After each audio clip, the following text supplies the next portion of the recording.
మాచర్ల మాజీ ఎమ్మెల్యే పిన్నెల్లి రామకృష్ణారెడ్డిని అయితే కొద్దిసేపటి క్రితమే పోలీసులు అరెస్ట్ చేయడం కూడా జరిగింది. ఆయన మీద ఇప్పటికే 4 కేసులు కూడా నమోదయ్యాయి. ప్రధానంగా ఈవీఎం పోలింగ్ సమయంలో ఈవీఎం ధ్వంసం చేసిన ఘటనకు సంబంధించి అప్పుడు ఎన్నికల సంఘం ఆదేశాల మేరకు పోలీసులు కూడా కేసు నమోదు చేశారు. ఈ అంశం అనేది రాష్ట్ర వ్యాప్తంగా కూడా చర్చనీయాంశంగా మారింది. పాల్వాయి గేటు పోలింగ్ స్టేషన్ లోపలికి వెళ్ళినటువంటి పిన్నెల్లి పోలింగ్ జరుగుతున్న సమయంలోనే అక్కడ ఉన్నటువంటి ఈవీఎం ని ధ్వంసం చేశారు. అదంతా కూడా సీసీటీవీ అక్కడ ఎన్నికల పోలింగ్ కేంద్రంలో ఏర్పాటు చేసిన సీసీటీవీ ఫుటేజ్ లో కూడా రికార్డ్ అవడం, ఆ ఫుటేజ్ ని నారా లోకేష్ ప్రస్తుతం మంత్రిగా ఉన్నారు. ఆయన తన ఎక్స్ ట్విట్టర్ ఖాతా ద్వారా ఆ వీడియోను బయట పెట్టడం, ఆ వీడియో ఆధారంగా ఎన్నికల సంఘం పిన్నెల్లి మీద కేసు నమోదు చేయాలని ఆదేశాలు కూడా ఇచ్చిన నేపథ్యంలో వెంటనే ఆ అంశానికి సంబంధించి అప్పట్లో కేసు కూడా నమోదైంది. ఆ తర్వాత టీడీపీ ఏజెంట్ అదే పోలింగ్ బూత్ లో ఉన్నటువంటి శేషగిరిరావు ఇచ్చి తన మీద దాడికి పాల్పడ్డాడు పిన్నెల్లి అని కూడా మరో ఫిర్యాదు ఇచ్చారు. దాని మీద కూడా పిన్నెల్లి మీద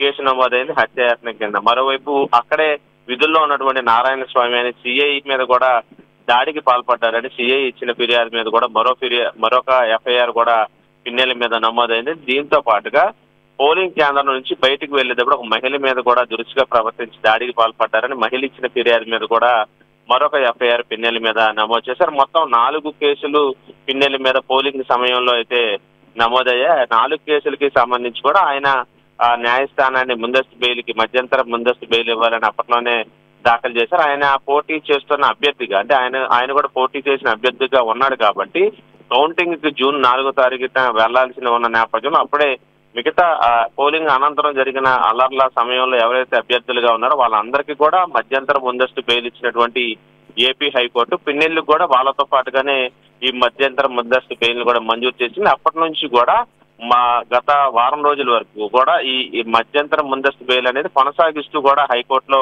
విచారణ సందర్భంగా వస్తూ వచ్చింది. ఈ నేపథ్యంలో గత వారం జరిగినటువంటి విచారణ సందర్భంగా ఈ 4 కేసుల్లో పిన్నెల్లి దాఖలు చేసిన పిటిషన్ల మీద విచారణ ముగించి తీర్పుని రిజర్వ్ చేశారు. ఆ తీర్పుకు సంబంధించిన ఆదేశాన్ని ఈ రోజున లంచ్ బ్రేక్ తర్వాత 2:15కు న్యాయమూర్తి వెల్లడించడం కూడా జరిగింది. 4 కేసుల్లో కూడా పిన్నెల్లికి ఇప్పటి వరకు ఊరటగా ఉన్నటువంటి ఆ ఇంటీరియం ఆర్డర్ ఏదైతే ఉందో మధ్యంతర ముందస్తు బెయిల్ అదంతా కూడా తొలగిస్తూ ఆయన బెయిల్ పిటిషన్ ని డిస్మిస్ చేస్తూ కూడా న్యాయస్థానం ఆదేశాలు ఇచ్చింది. దీంతో ఆయన అరెస్టు కన్ఫర్మ్ అయిన కొద్దిసేపట్లోనే పోలీసులు ఆయన్ని అదుపులోకి తీసుకున్నట్టుగా మనకు సమాచారం అందుతుంది. ఇప్పటి వరకు కూడా ఆయన మీద మధ్యంతర ముందస్తు బెయిల్ మీద ఉన్నటువంటి పిన్నెల్లి ప్రతిరోజు కూడా ఎస్పీ కార్యాలయానికి వెళ్లి సంతకాలు చేసి కూడా వస్తున్న నేపథ్యంలో మాజీ ఎమ్మెల్యే మాజీ మంత్రి అనిల్ కుమార్ నివాసంలోనే పిన్నెల్లి రామకృష్ణారెడ్డి కూడా ప్రస్తుతం ఉంటున్నారు. అక్కడి నుంచి ఆయన బయటకు వచ్చిన వెంటనే పిన్నెల్లిని పోలీసులు అదుపులోకి తీసుకెళ్లి ఎస్పీ కార్యాలయానికి కూడా తీసుకెళ్తున్నట్టుగా మనకి తెలుస్తా ఉంది. హత్యాయత్నానికి సంబంధించి కూడా కేసు కూడా ఆయన మీద ఉంది. ఈవీఎం ధ్వంసానికి సంబంధించి కూడా కేసు కూడా ఇవన్నీ కూడా ఉన్న నేపథ్యంలో ఆయన తరపున న్యాయవాదులు మరోసారి ఇక్కడ హైకోర్టులో సింగిల్ బెంచ్ ఇచ్చినటువంటి న్యాయస్థానాల మీద డివిజన్ బెంచ్ లో కూడా సవాల్ చేసే అవకాశం ఉండదు. సుప్రీంకోర్టుకి వెళ్లే అవకాశమే ఆయనకి ఉన్నట్టుగా మనకి తెలుస్తా ఉంది.